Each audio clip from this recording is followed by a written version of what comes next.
What is the value of instantaneous power?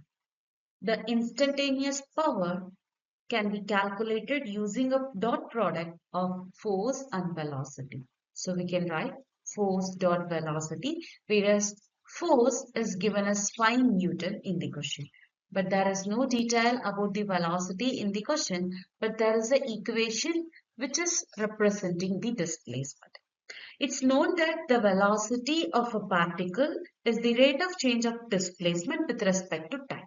So here we can write V will be equal to dx divided by dt. Whereas the equation of displacement is given as 2t minus 1.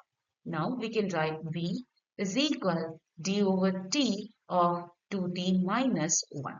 When we are differentiating this, we will get 2 meter per second as the velocity.